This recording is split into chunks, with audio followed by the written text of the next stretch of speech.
রাত যত গভীর হয় কিছু কিছু জিনিস ততটাই জেগে ওঠে। কিছু মেসেজ, কিছু স্মৃতি আর কিছু মানুষ যারা আসলে আর বেঁচে নেই। আপনি কি কখনো এমন কাউকে থেকে মেসেজ পেয়েছেন যে মানুষটা অনেক আগেই মারা গেছে? আজকের গল্প, মৃত মানুষের ফেসবুক মেসেজ। শুনতে থাকুন হরর বাংলা। রাত প্রায় 2টো বাজে। ঘরের আলো বন্ধ, শুধু মোবাইলের স্ক্রিনটা জ্বলছে। আমি একা বসে ফেসবুক স্ক্রল করছিলাম। হঠাৎ টিং, একটা মেসেজ এলো। প্রথমে ভাবলাম হয়তো কোনো বন্ধু, কিন্তু নামটা দেখে আমার বুক ধরফর করে উঠল। রিয়াদ। আমার হাত ঠান্ডা হয়ে গেল।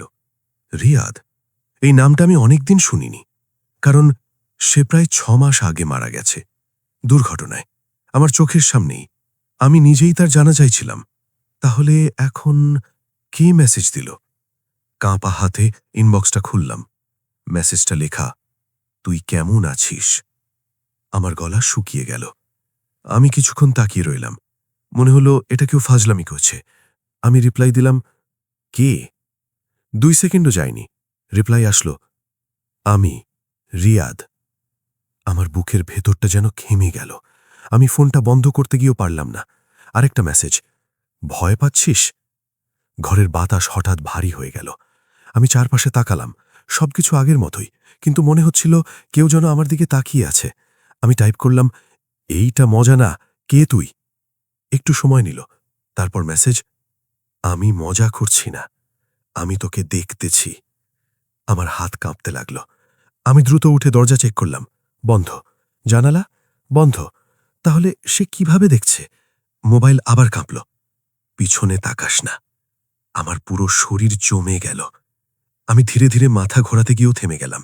মেসেজটা আবার, তুই যদি পিছনে তাকাস আমি সামনে চলে আসব। আমি জমে বসে রইলাম। শ্বাস নিতে কষ্ট হচ্ছিল। মনে হচ্ছিল কেউ খুব কাছে, খুব খুব কাছে দাঁড়িয়ে আছে। আমি চোখ বন্ধ করে বসে থাকলাম। তারপর আরেকটা মেসেজ, তুই কেন আমাকে ওই দিন বাঁচাস নাই? আমার বুকের ভেতরটা কেঁপে উঠল। ওই দিন, দুর্ঘটনার দিনটা মনে পড়ে গেল। আমরা দুজন বাইকে ছিলাম। রাস্তায় একটা ট্রাক হঠাৎ সামনে এসে পড়ে। আমি লাফ দিয়ে সরে যাই, কিন্তু রিয়াদ, সে পারেনি। আমি আমি তাকে ধরতে পারতাম, কিন্তু ভয় পেয়ে আমি পালিয়ে গিয়েছিলাম। আমি কখনো কাউকে বলিনি। আমার চোখ দিয়ে পানি পড়ে গেল। আমি লিখলাম, আমি পারিনি। সাথে সাথে রিপ্লাই, তুই পারতি, তুই আমাকে ফেলে পালাইছিস। হঠাৎ ঘরের লাইট নিজে থেকেই জ্বলে উঠল। আমি চমকে উঠলাম। মোবাইল স্ক্রিনে নতুন মেসেজ, আমি এখনো রাস্তার ওই জায়গায় পড়ে আছি, আমার শরীরটা কেউ তুলেনি। আমি চিৎকার করে উঠলাম, চুপ কর! কিন্তু মেসেজ থামল না। তুই আসবি আমাকে নিতে, আজ রাতেই। আমার গা কাটা দিয়ে উঠল। আমি ফোন বন্ধ করতে গেলাম, কিন্তু ফোন বন্ধ হচ্ছে না। স্ক্রিনে শুধু মেসেজ, বন্ধ করতে পারবি না, আমি তোকে ছাড়া যেতে পারি না। হঠাৎ আমার পেছন থেকে একটা ঠান্ডা নিঃশ্বাস। আমি আর ধরে রাখতে পারলাম না। ধীরে ধীরে আমি পিছনে তাকালাম। কেউ নেই, কিন্তু আয়নায় আমি যা দেখলাম, আমার রক্ত হিম হয়ে গেল। আমার পিছনে দাঁড়িয়ে আছে রিয়াদ। তার শরীর ভাঙা, মুখ রক্তে ভরা, চোখ দুটো ফাঁকা। সে আমার দিকে তাকিয়ে আছে, তার ঠোঁট নড়ছে। চল। আমি ঘুরে তাকালাম, কেউ নেই। আবার আয়নায় তাকালাম, সে আরও কাছে। মোবাইলে মেসেজ, সময় হয়ে গেছে। হঠাৎ আমার পা নিজের থেকেই চলতে শুরু করল। আমি থামাতে পারছিলাম না।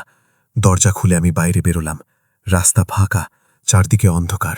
মোবাইলে একটাই মেসেজ, এদিকে।